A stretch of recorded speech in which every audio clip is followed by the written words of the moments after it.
Oh, storytellers, it's Wednesday, and today we're going to use illustrations to help us come up with a story. So this is pretty cool.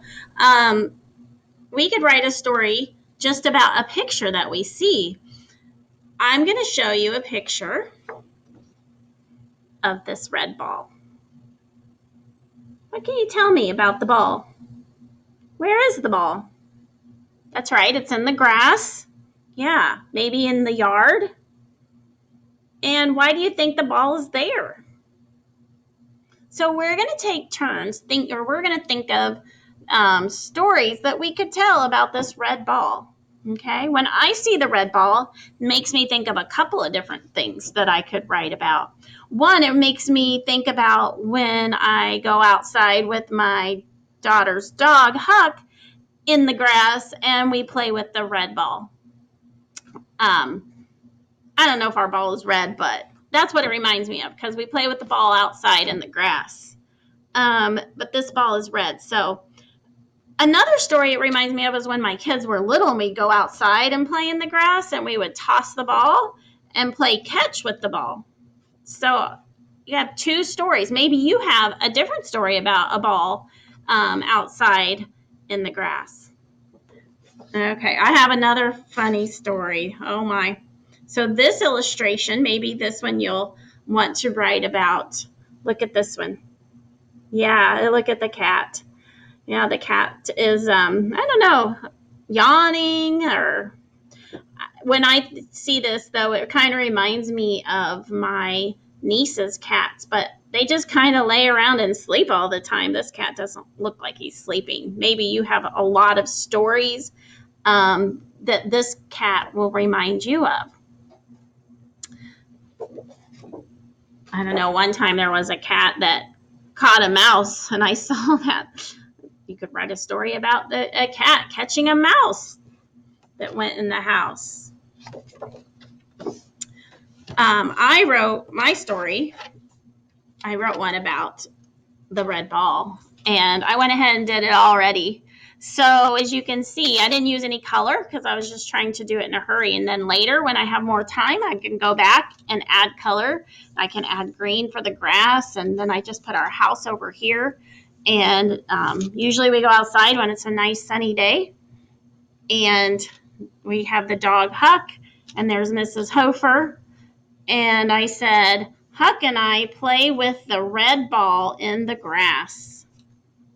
And I just took that from this one picture that I saw and helped me think of of a story. Okay. It doesn't have a beginning, middle, and end on this one, but we're going to use illustrations to think of something to help us think of a story to write. Okay. So today I'm going to show you some pictures of 4 pictures. And I want you to look at each one and I want you to think about if one of those pictures inspires you or makes you think of a story that you have happened to you. So there's a teddy bear, which actually that one reminds me when I was probably 10, I got a teddy bear for Christmas. And I took that teddy bear everywhere with me. I carried it around for days and I slept with it. I read books with that teddy bear. So that one right away makes me think of my teddy bear. And then we have some muddy boots. Maybe you've played outside in the mud or helped garden. Maybe you put your boots on when you're going to go out and work in the garden, or maybe it reminds you of maybe you got to dig in the mud. Okay, and then the dog in the leaves. Yeah, you've probably played in leaves. I know Mrs. Hofer did when I was a little girl. And then this one looks like a beach. So I have lots of beach stories because I like going to the beach. So look at these 4 pictures, and I want you to pick one to tell a story about. Write a story that one of these pictures reminds you of, okay? So you have a beach, muddy boots, a teddy bear, and a dog playing in the leaves. Okay?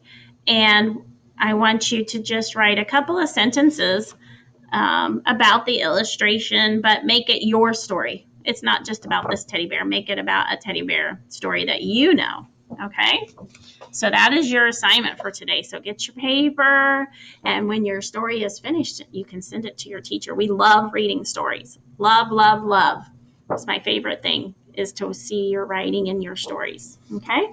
So today we were using illustrations to help us tell stories. So we picked an illustration. Maybe you have a book at home or a magazine too. If you don't want to use one of these pictures, maybe you have a picture at home that you can use for your to help you think of your illustration. But when you're working, I want you to remember to start your sentence with a capital letter. I want you to remember to put spaces between your words, to put a period at the end, and add detail. If you know the color of something, add that. So like the red ball. I could have just put ball, but I put the color red ball. So add some extra details to your stories, okay? All right. We will see you tomorrow.